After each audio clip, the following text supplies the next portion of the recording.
Line चालू है का यार? सभी को मेरा प्रणाम। लंबे समय के बाद मैं ऑनलाइन हुआ हूं।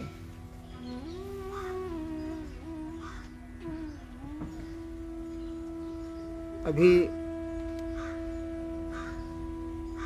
कोरोना का जो प्रकोप है घट तो जरूर गया, लेकिन सावधानी उतनी ही बरतनी। शासन का भी अनुरोध है कि दवाई भी और कड़ाई भी, हमको आपको भी इसका अनुपालन करना चाहिए, अन्यथा संकट में तो हम आप ही पड़ेंगे।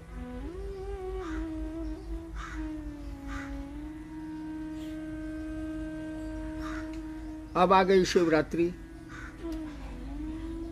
फिर आएगी होली। पर्व त्योहार आते ही रहते हैं। शिवरात्रि में मैंने लोगों से अनुरोध किया है कि अपने घरों में शिव की पूजा करें, करनी भी चाहिए पूजा, लेकिन मजमा नहीं लगाए। घर के लोग रहेंगे 15-20 आदमी में कोई दिक्कत नहीं है, आप तो सामाजिक दूरी बनाएं, मास्क पहने और पूजा करें। और जब घर के लोग बैठेंगे तो माइक की कोई जरूरत नहीं। 50 आदमी 30 आदमी में तो माइक की जरूरत नहीं। इसका ध्यान रखा जाए। अभी भीड़ इकट्ठा करना हमारे आपके लिए अच्छा नहीं है। असुविधाएं हो सकती हैं, परेशानियां हो सकती हैं। सरकार भी ऐसा ही कह रही है। शिव की बारात जो निकलती थी देवघर और रांची, सब जगह बंद है। सरकार ने बंद किया है इसके लिए नहीं कि बंद करना है, इसलिए किया है कि आम जनता को, हमको आपको दिक्कत नहीं हो, कठिनाई नहीं हो। जहां तक चर्चा का प्रश्न है, चर्चा का सवाल है, साप्ताहिक चर्चाएं चालू कर दी गई, लेकिन अन्य चर्चाओं पर अभी भी रोक। साप्ताहिक चर्चा में अगर 20-25 लोग रहते हैं, सप्ताह में जो चर्चा होती है जहां तक 20-25 लोग रहते हैं, सामाजिक दूरी बनाते हैं और मास्क पहनते हैं, तो इसकी अनुमति है। लेकिन साप्ताहिक चर्चा के बहाने अन्य चर्चाओं की अनुमति नहीं है। इसलिए नहीं है कि दोनों चर्चाओं में कोई अंतर है, अंतर कुछ नहीं है, मात्र भीड़ का सवाल है, ज्यादा संख्या का सवाल है। संख्या बढ़ेगी तो हमको आपको होगी असुविधा। इसलिए मेरा अनुरोध होगा आप लोगों से, है भी, कि अभी कोरोना से भय की जरूरत है। लड़े हम जो जरूर, सुरक्षा तो करेंगे ना। तो सुरक्षा के ख्याल से, कोरोना से बचने के ख्याल से ये अभी तक हम लोगों ने रखा है कि हम लोग अभी मजमा नहीं लगाएं, भीड़ इकट्ठी नहीं करें, कोई सांस्कृतिक कार्यक्रम नहीं करें, उचित नहीं होगा। वैसे भी माइक जब लगाएंगे आप, तो कानून तो कहता है कि प्रशासन से आपको अनुमति लेनी, और इसकी जरूरत भी नहीं है। अब 30 आदमी 40 आदमी में माइक क्यों लगाया जाए, लाउड स्पीकर क्यों लगाया जाए? चलिए देखते हैं, सवाल बहुत आए हैं, कुछ का उत्तर कोशिश करते हैं हम लोग ही दे पाए। जो आपने अभी कहा, साप्ताहिक परिचर्चा और तरह की चर्चाओं से क्या भिन्न है, ये जिज्ञासा भी आई थी लुधियाना पंजाब से। मुझे लगता है कि ये स्पष्ट हो गया होगा उनको। तो हम लोग आगे में है कि आपकी लिखी हुई एक पुस्तक आओ चलें शिव की ओर, जिसका विमोचन अभी 16 फरवरी को हुआ और बहुत सारे लोगों को मिला है और मिलता जा रहा है। ये आपके 40 वर्षों की आध्यात्मिक यात्रा का निचोड़ है ये पुस्तक। उसकी कुछ पंक्तियां ऐसी हैं जिसको पढ़ के लोगों ने अपनी जिज्ञासाएं भेजी हैं, जिसमें एक जिज्ञासा आई है कि आओ चले शिव की ओर में लिखा हुआ है कि व्यक्ति के मन में शिव को अपना गुरु मानने का संकल्प यदि लंबे समय तक स्थिर रहता है तो किसी बाह्य साधन की कोई आवश्यकता नहीं है। कृपया समझाने का प्रयास करें। जिज्ञासा सुनी आपने। आओ चलें शिव की ओर। पुस्तक की पंक्ति है कि अगर यदि लंबे समय तक शिव को गुरु मानने का संकल्प स्थिर रहता है, माने हमें आपके मन में रहता है, तो किसी बाह्य साधन की जरूरत नहीं। क्यों? खेला मन का है, शरीर का नहीं है। कोई भी संबंध मन बनाता है वो धरती पर बनाए या शिव से बनाए या देवताओं से बनाए।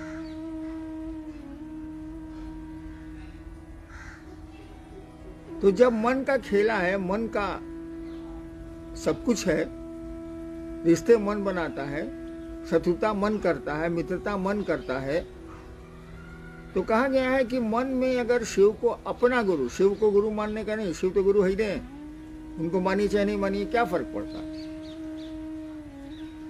अपना गुरु मानने का संकल्प अगर स्थिर रहता है तो किसी बाह्य साधन की जरूरत नहीं। वो 3 सूत्र भी आप सुनते हैं, या किसी काम को करने की जरूरत नहीं है। अगर आप भूलते नहीं हैं कि शिव आपके गुरु हैं, अगर हम आप नहीं भूलें कि शिव हमारे गुरु हैं, मेरा गुरु है महादेव, तो किसी साधन की जरूरत नहीं है। दिक्कत क्या होती है, हम लोगों का मन भूल जाता है। जगत के आपाधापी में हम लोग भूल जाते हैं कि शिव हमारे गुरु हैं। ये बात दिमाग से हट जाती है। अगर नहीं भूलें तो धीरे धीरे ये बात, ये विचार आपके हमारे दिमाग से हम लोगों के दिल में उतरेगा, हृदय में उतरेगा, जो भाव जहां से पैदा होता है। इसीलिए कहा गया है कि अगर मन में शिव को अपना गुरु मानने का भाव लंबे समय तक स्थिर रहता है तो किसी बाह्य साधन की जरूरत नहीं है। शिव तो गुरु हैं, वो गुरु का काम करते हैं। आपके साथ भी वो गुरु शिष्य का संबंध बना लेंगे, बन जाएगा। लेकिन मन में शिव रहे तभी न बनेगा, मन में कोई रहे तभी न संबंध बनेगा। मन से ही दूर हो गया तो संबंध भी सो जाए। नेक्स्ट। इसी पुस्तक की एक पंक्ति है जो आपने अपनी अनुभूति में लिखा है कि मेरी स्वानुभूति है कि पीड़ा के क्षणों में शिव की दया का संचार त्वरित हो जाता है और स्वकर्मों से आई विपदा, व्यथा और विपत्तियों का आघात मन से तिरोहित होने लगता है। शायद सभी के साथ ऐसा ही होता है जिनके प्रिय शिव हैं और अथवा जो शिव के प्रिय हैं। तो ये पंक्ति हम लोग समझ नहीं सके कि आपने ऐसा लिखा है कि जिनके प्रिय शिव हैं अथवा जो शिव के प्रिय हैं, इसका क्या अर्थ हुआ? आप क्या कहना चाहते हैं? मैंने लिखा है, आओ चले शिव की ओर में। अच्छा एक बात बताइए आप लोग कि लेखक से काहे पूछते हैं? लेखक अगर अंडमान निकोबार में रहता है तो बिहार और झारखंड से पूछने जाइएगा कि आप क्या लिखे? अरे अपने पढ़िए, अपने समझिए। मैंने लिखा है कि मेरी स्वानुभूति है, मेरी अपनी अनुभूति है कि जब दर्द इंसान का बढ़ता है, यानी पीड़ा के क्षण आते हैं और आएंगे ही आएंगे। इस धरती पर आए हैं आप तो दुख आपको आने ही आने हैं। यहाँ से कहीं निकलिएगा तो अच्छी खराब दोनों तरह की सड़क मिलेगी। तो जिंदगी में भी खराब सड़कें भी मिलती हैं, अच्छी सड़कें भी मिलती हैं। दुख और खुशियां हमेशा चलती रहती हैं। मैंने देखा है कि जब दुख हमारे ही अपने कर्मों से आते हैं, वह परमात्मा तो किसी को कष्ट देता नहीं, वो तो कर्म फल हमारे हैं। कर्म हमने किया है तो फल हम लेते हैं। तो पीड़ा के क्षणों में आपके गुरु की दया, उस शिव की दया का संचार, फ्लो बढ़ जाता है। जो हमारी अनुभूति है, बढ़ जाता है तो एहसास कम होने लगता है। चीजें वहीं की वहीं रहती हैं, सुधार होता है लेकिन आपका एहसास कम हो जाता है, दर्द का एहसास कम हो जाता है। मैंने लिखा है कि शायद ये 2 तरह के लोगों के साथ जरूर होता है। एक जिनके प्रिय शिव हैं, जो शिव को चाहते हैं, जिनको शिव अच्छे लगते हैं। दूसरा शिव जिनके प्रिय,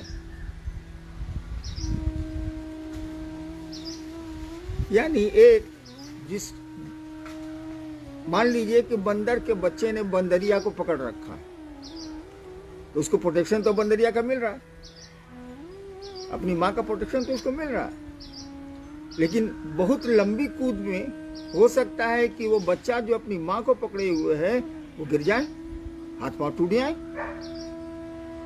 ऐसा हो सकता है। यानी जिनके प्रिय शिव हैं उनका मन चंचल है, हमारा सबका मन चंचल है। आज जो प्रिय है कल आपका अप्रिय हो जाता है, आज जो आपका शत्रु है कल मित्र हो जाता है, आज जो मित्र है कल शत्रु हो जाता है। यही मन ना जगत में चलता है, यही मन ना आसमान में शिव के पास चलेगा। आज हमको शिव प्रिय लगते हैं, कल नहीं लग सकते, कारण जो भी हो, कोई घटना का क्रम हो, तब तो उनकी दया का संचार वैसा त्वरित नहीं होगा जो जिनके प्रिय शिव हैं उनके साथ होता है। हमने 40 वर्षों में देखा है कि कितने लोग आए शिव के, जो शिव को बहुत चाहते थे, मैंने उनको शिव अच्छे लगते थे, और आज मैं ढूंढता हूं तो वो कहीं नजर नहीं आते। जाने कहां गए वो लोग, उनकी प्रियता समाप्त हो गई। लेकिन अगर शिव प्रिय आपके रह गए तो एक दिन आप शिव के प्रिय हो जाइएगा। अगर शिव आपके प्रिय रह गए तो एक दिन आप शिव के प्रिय हो जाइएगा। जब शिव के प्रिय हो जाइएगा तो अब बिल्ली ने बच्चे को टांग लिया। अब तक बच्चे ने बंदर को पकड़ के रखा है, माँ का प्रोटेक्शन उसको है, बंदरिया का प्रोटेक्शन उसको है, लेकिन लंबी कूद धरती के मजबूत थपेड़े से हो सकता है कि आपका मन शिव को छोड़ दे, यानी बंदरिया का बच्चा गिर जाए। लेकिन अब बिल्ली ने ही अपने बच्चे को पकड़ लिया है, यानी महादेव के ही आप प्रिय हो गए, तब तो छूटने का सवाल नहीं। बिल्ली ने ही पकड़ लिया है, तब बच्चा कैसे छूटेगा? वो कोई क्या करेगा, बिल्ली कूदेगी जोर से तो मुंह जोर से पकड़ेगी बच्चे को तो कोई से करेगा, लेकिन गिरेगा नहीं। वही मैंने लिखा है कि जिनके प्रिय शिव हों, अथवा शिव जो शिव के प्रिय हैं, यानी शिव ही जिनको चाहते हैं, यानी वो बिल्ली का बच्चा हो गया, उन्हें गिरेगा। और इसीलिए आपने देखा होगा जो शिव के शिव से पहले खूब चले, उनके साथ लोग चले, उन्हीं को गुरु मान लिया, कहे कि वो झूठा गुरु बना हुआ है, शिव का शिष्य है, अपने चेला है, गुरु बन गया, उसका मन शिव को छोड़ दिया। मन चंचल है साला, कभी किसी को पकड़ता है, कभी एसी बनता है, कभी डीसी करंट बनता है साला, कभी पकड़ता है कभी छोड़ता है। तो उनके साथ के सारे लोग गिर गए, लोग नहीं चले, नहीं समझे। अब मान लीजिए मंडल जी के साथ कोई चल रहा है, मंडल जी ने शिव को छोड़ दिया, कोई कारण हो सकता है, लाखों अनेकों कारण हो सकते हैं, धरती है। अब मंडल जी को अपना अगुआ मानने वाला वो भी गिरेगा, उसके भी शिव छूटे। इनके तो छूटे ही छूटे, हम तो डूबे हैं सनम, तुमको भी ले। वही हम कह रहे हैं कि जिनके प्रिय शिव हैं उन डालियों को मत पकड़ो, ये सूख सकती हैं, सूखी हैं हम लोगों की नजरों के सामने। उन डालियों को पकड़ने का प्रयास करो जो डालियां नहीं सूखेंगी, यानी शिव को जो प्रिय लगते हैं उनको पकड़ो, ताकि वो डालियां हरी भरी रहेंगी। बिल्ली ने ही बच्चे को पकड़ रखा है, वो बच्चा नहीं गिरेगा। बस ये कौन सी आदत है, कोई किसी ने किताब लिख दिया, अब लेखक को मुआया जा रहा है। दूसरा लेखक क्या करेगा, जो हमने 40 साल में शिव को समझा और दुनिया को समझा, लिख दिया। अब 73 साल का हो गया, अब दुनिया से जाना है इसीलिए लिख दिया, और समय नहीं मिला था, लॉकडाउन में मिल गया तो लिख दिया। चलिए, तो स्वाभाविक है आपने इतना कष्ट किया है लिखने में, तो थोड़ा समझाने में तो समय देना होगा, क्योंकि सामान्य प्रवृत्ति से सामान्य जो समझ है उसमें थोड़ा समझने में दिक्कत होती है। और आपने कहा भी है कि ये पुस्तक दिमाग से नहीं समझी जा सकती है, दिल से समझना पड़ेगा। हाँ भाई, इस पुस्तक को दिमाग से नहीं समझ सकते, इसीलिए कि वो दिमाग से लिखी नहीं गई, दिमाग से समझिए कैसे। जी। वो पुस्तक दिल से लिखी गई है, और सच पूछिए तो मैंने लिखा भी नहीं है। कलम मेरी थी, कागज मेरे थे, लिखाने वाला कोई दूसरा कोई था जो हमको आपको दिखता नहीं। तो ये दिल की बात लिखी गई है तो दिल से ही न समझिएगा। शिव विचारों से नहीं पकड़ाएंगे, भाव से पकड़ाएंगे। इसलिए खुद ही भाव सत्ता है, भाव से पकड़ाएंगे। भाव सत्ता को दूसरी चीज से कैसे पकड़ लेंगे आप? तो किताब अगर भाव से लिखी गई है तो आपको भाव से पकड़ना होगा, और भाव दिल का पक्ष है, दिमाग का नहीं। दिमाग से विचार पैदा होते हैं। हाँ। इसमें आपने इसी पुस्तक में ये आपको क्यों लिखना पड़ा है कि मार्ग शिव शिष्यता का है और मंजिल भगवान शिव स्वयं। ये पंक्ति इस पे भी खत्म हो सकती थी कि मार्ग शिव शिष्यता का है और मंजिल भगवान शिव, लेकिन आपने इसमें एक शब्द जोड़ा है कि मंजिल भगवान शिव स्वयं। इसका क्या अर्थ होता है? इसमें क्या अंतर है? मैंने लिखा है मार्ग शिव शिष्यता का है। मैंने आपने शिव को गुरु माना है तो मार्ग शिव की शिष्यता का है।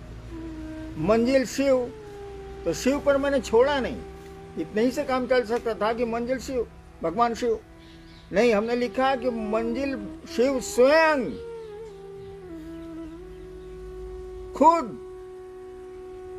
यानी शिव शिष्यों में कोई बाबा जी नहीं है, शिव शिष्यों में कोई अगुआ और श्रेष्ठ नहीं है। और अगुआ श्रेष्ठ हैं तो देख लीजिए क्या हो रहा है। अभी वीडियो वायरल हुआ है मुजफ्फरपुर साइड का। लग रहा है कि साहब एकदम महिलाएं हैं, लाल कपड़ा में हैं, एक आदमी खूब फूल माला पहने हुए है। तो हम लिखे नहीं हम कि शिव स्वयं। आप तो खुद ही शिव बनते जा रहे हैं। आता जाता कुछ नहीं है, शिव बने जा रहे हैं। एक आदमी की बात नहीं कर रहे हैं, बहुतों की बात है। आदमी का जगत के आकर्षण में मन रहता है, बिल्कुल सही है, लेकिन शिव को तो कारोबार में नहीं डालें, शिव को तो व्यापार में नहीं डालें, शिव शिष्यता को तो तिजारत का अड्डा नहीं बना लें। आप धरती उधाइले व्यापार के लिए करिए। अब शिव शिष्य और शिव शिष्या को लेकर नौटंकी क्या कर रहे हैं भाई साहब? वो आपकी बहनें हैं, आपके भाई हैं। इसीलिए हमको लिखना पड़ा शिव स्वयं। मैंने हरिनाथ भी नहीं, मंडल जी भी नहीं, फलना जी भी नहीं, ऊ दीदी नहीं, महादेव खुद। वही तुम्हारे अगुआ हैं, वही तुम्हारे मार्गदर्शक हैं, वही तुम्हारे गुरु हैं, वही तुम्हारे गंतव्य हैं। तुमको जाना भी वही है। यही तो। इसी में आपने अपने उन समय के बारे में लिखा है जब आपने शिव को गुरु बनाया था और धीरे धीरे आप कहते हैं कि मैं अकेला चला था, कारवां बनता गया। ये कारवां बनने में सैकड़ों, हजारों, लाखों, करोड़ों लोग आए, लेकिन आपने लिखा है इस किताब में कि शिव गुरु से जुड़ने के अभियान में मेरी कोई लौकिक अथवा पारलौकिक चाहत नहीं थी। मेरी नहीं थी कोई वित्तेषणा, धनेषणा, लोकेषणा और न ही पुरुषार्थ चतुष्टय जैसे अर्थ, धर्म, काम और मोक्ष की अभिलाषा। तो ये जो शब्द हैं वित्तेषणा, धनेषणा, लोकेषणा और पुरुषार्थ चतुष्टय, इन शब्दों का जिक्र जो हुआ है वो समझने में असमर्थ हूँ। नवादा बिहार से है। ऐसा मैंने चाहत, ऐसा मैंने आपकी गंभीर इच्छा। तो कहा जाता है कि 3 ही ऐसाएं होती हैं आमतौर पर। उसका जो वर्गीकरण किया गया है उसमें 3 ही ऐसा माना गया है। धनेषणा, धन की चाहत, लोकेषणा, 20 आदमी में हम VIP हैं, सम्मान, और तीसरा है पुत्रेषणा, जिसका जिक्र उसमें करने की कोई उपयोगिता नहीं थी। पुत्रेषणा मैंने हमको बेटा नहीं है, पुत्री की ऐसा नहीं है, पुत्रेषणा है। ऐसा में चाहत, और वो भी गंभीर चाहत। तो हमने लिखा है कि शिव को जो मैंने गुरु माना और लोगों को बताना शुरू किया उस समय मेरी कोई ऐशना नहीं थी, कोई सम्मान की जरूरत हमको नहीं फील हुई, कोई धन की जरूरत नहीं फील हुई, कुछ भी नहीं था। एक ही था कि महादेव इतने अच्छे गुरु हैं, लोगों को उनसे जोड़ा जाए। और नहीं थी पुरुषार्थ। पुरुषार्थ 4 तरह के माने जाते हैं, अर्थ, धर्म, काम और मोक्ष। भारतवर्ष का यही रहा है आज तक। न हमको धन चाहिए था, न कामनाएं थी, न धर्म जैसा कुछ था। मूल धर्म का तो था, ताकि धर्म वही होता है जो जिसे धारण किया जाए। और मोक्ष की चाहत, मोक्ष लेके हम क्या करेंगे? जो मेरी मानसिकता है, मोक्ष लेके हम क्या करेंगे? एक तो शिव है, एक तो ईश्वर है, तब तो जगत का ये हाल है, इंसान की ये स्थिति है। दूसरा कोई भगवान बन ही जाएगा तो क्या फर्क पड़ेगा? तो मैंने कभी मोक्ष वगैरह चाहा नहीं। मैंने शिव को चाहा कि मैं शिव हो जाऊं, मैं सिद्ध हो जाऊं। ऐसी कोई मेरी चाहत नहीं है। बस इतनी ही चाहत है कि आपकी चेतना का अभ्युदय हो, आपकी चेतना शिव की चेतना बने, आप अपनी संकीर्णताओं से, छोटी छोटी चीजों से ऊपर उठें, शिव जैसा बने आप। शरीर तो बनेगा नहीं, मन ही बनेगा ना। मन ही शैतान होता, मन ही शिव होता। इसलिए मैंने लिखा है, कोई जगत की आकांक्षा मुझको नहीं थी, ऐसा नहीं थी। और न वो जो हमारे यहाँ परंपरा से चल रहा है कि पुरुषार्थ चतुष्ट है, न उसकी अभिलाषा थी। उस दिन भी नहीं थी। आज भी मुझको गौर से देखिएगा तो लगेगा इस आदमी को नहीं। नेक्स्ट। ज्यादातर लोग जो आपको देखते आए हैं या देखते हैं, वो लोग समझते हैं कि वरुण गुरु भ्राता साहब हरिंदर नंदी के जीवन में न तो दर्द होगा, न तो कांटों की चुभन होगी, न तो किसी भी ऐसी चीज से उनको गुजरना पड़ा होगा।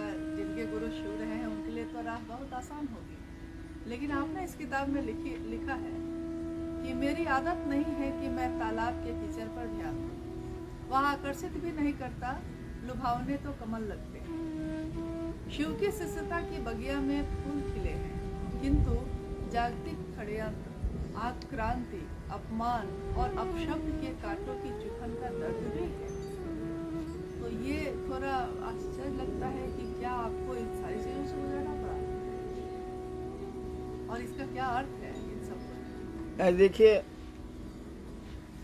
जब भी कोई योनिगत होता है, यानी जब भी कोई पैदा होता है इस जगत में,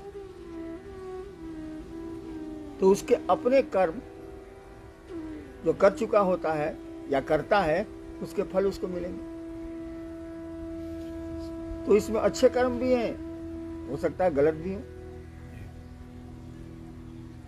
तो जब जीवन में आता है, जातक जब आता है, तो ऐसा मत समझिएगा उसको जिंदगी में अच्छी सड़कें ही मिलेगी।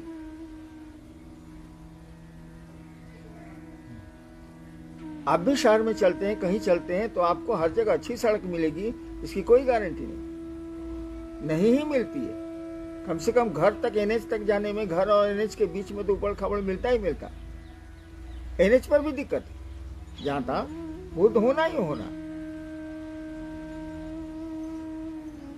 तो जीवन में तो मिलेगा। मेरे पिता भी क्लास 1 अफसर थे, बाद में शिक्षा विभाग के बिहार के निदेशक भी हुए, डायरेक्टर भी हुए। लेकिन बचपन से मेरी कुछ आदत ऐसी थी कि किसी को अच्छी नहीं लगेगी।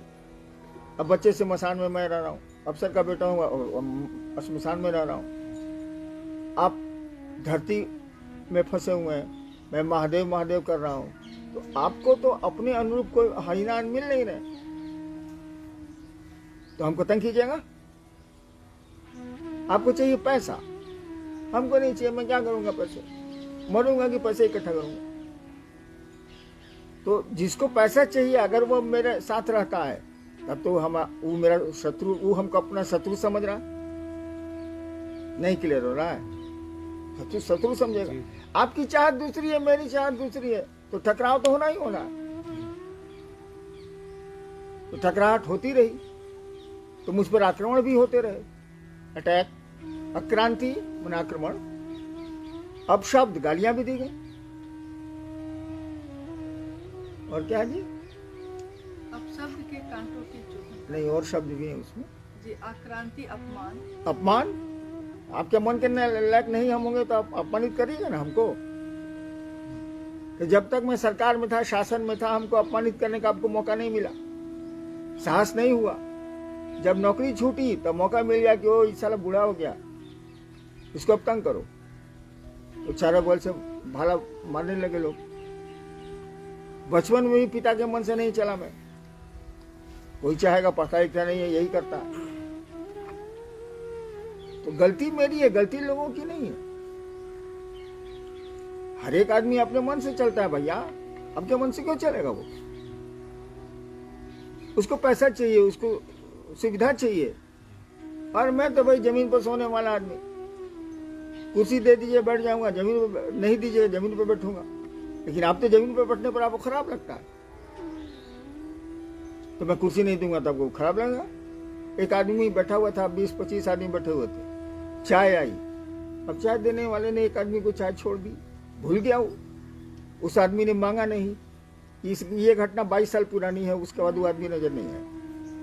हमने खबर भी भिजवाई उसको, तो कहा कि नहीं हमको चाय उनके नहीं मिली, हम नहीं जाने। इस मानसिकता से आप जीते हैं, हम जीते हैं। तो इस मानसिकता का जो आदमी रहेगा वो आपको कैसे लाइक करेगा भैया? वो कह रहा है सिनेमा हॉल में चलो, आप कह रहे हैं जा रहे हैं मसान। वो कह रहा है कि चलो क्लब, आप कह रहे हैं शिव चर्चा में हम जा रहे हैं यार। तो पसंद कैसे करेगा भाई? तो आक्रांति भी मेरे साथ आई। मैंने आक्रमण का, लोगों ने आक्रमण भी किए कि मारो साले को, गालियां भी दी। इसलिए देखते हैं मैं एक जगह कहाँ रहता हूं, भागता चलता हूं। रांची में 3 जगह मैंने बदला, देवघर में भी 2 जगह बदला।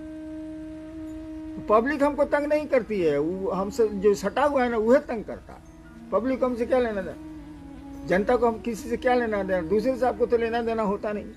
जिससे लेना देना है बस उसी से मतलब है। हमें है अपनों का भय है, यही मैंने लिखा है। और क्या लिखा?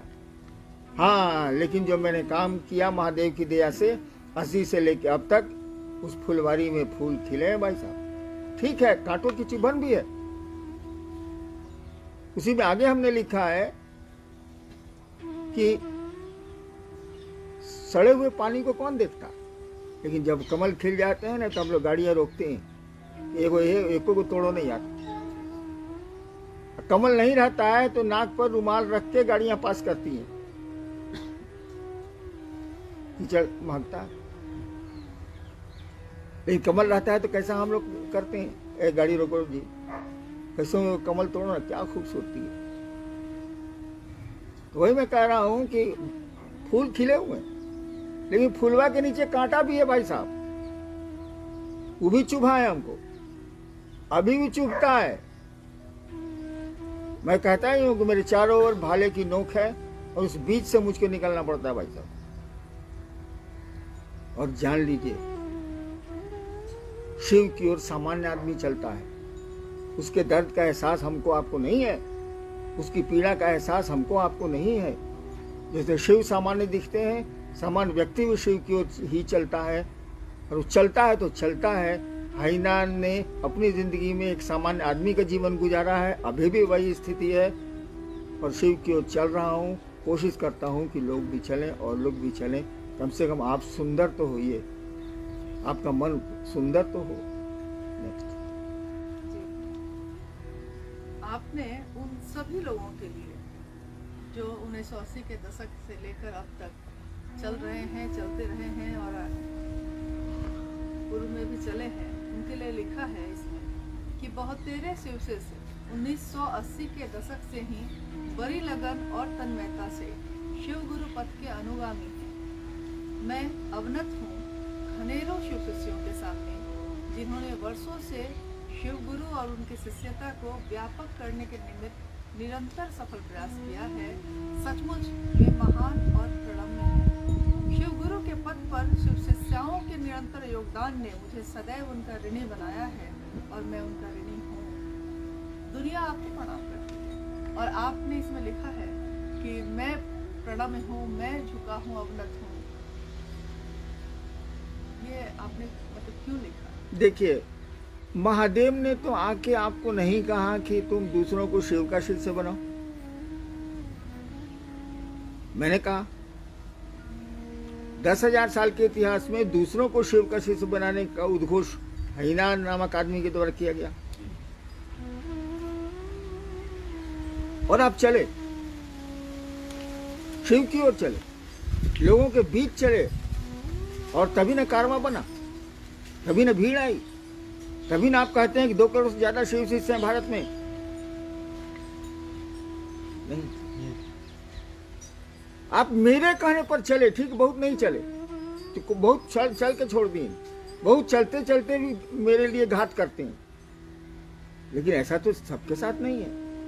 1000 में 2 आदमी हो सकता है घात करने वाला, लेकिन बाकी 998 तो आदमी ठीक है। तो मेरे कहने पर आप चले, मेरे कहने पर शिव शिष्यता आपने बढ़ाई आगे, तो पांव किसका धोऊं मैं? आपके एहसान मुझ पर है। वही मैंने लिखा है कि मैं पद प्रक्षालन करूंगा। जो लोग शिव के मार्ग में, शिव शिष्यता के मार्ग में चल रहे हैं, चल ही रहे हैं 80 से 90 से, मैंने लिखा है कि मैं उनका पांव धोऊंगा। वो मेरे लिए प्रणम्य है, मैं उनको प्रणाम करता हूँ, अवनत हूँ, उनके सामने झुका हुआ हूँ। ये शिव शिष्यों के लिए कहा, शिव शिष्याओं को भी कहा, जो महिला शिव शिष्य है उनको भी कहा कि वो लोग भी तो अथक परिश्रम कर रही हैं इस काम में, तो उनका मैं कर्जदार हूँ, उनका मैंने कर्ज खाया है। एक शुरुआत मैंने की, मैंने कहना शुरू किया, और तब आप किए चले जा रहे हैं। ऐसा तो नहीं कि आपको परेशानियां नहीं हुई, यहाँ तो साल परेशानी होनी है, कौन बचा है इससे? तब भी आप चल रहे हैं। जो चल रहे हैं उनको मैंने प्रणाम किया है, मैंने कहा है कि मैं आपके पांव धोऊंगा। चल रहे हैं सो आप चल रहे हैं, आप सही में महान। गुरु भाइयों को भी मैंने कहा है कि आपका मैं पांव धोऊंगा, गुरु बहनों को भी मैंने कहा है कि मैं आपका ऋणी हूँ, आपका कर्ज मैंने खाया है, आपके एहसान मुझ पर हैं, आपने शिव की दिशा में पांव बढ़ाए हैं, लोगों को शिव की ओर प्रेरित किया है, महादेव की ओर। चलिए भाई, सबको प्रणाम।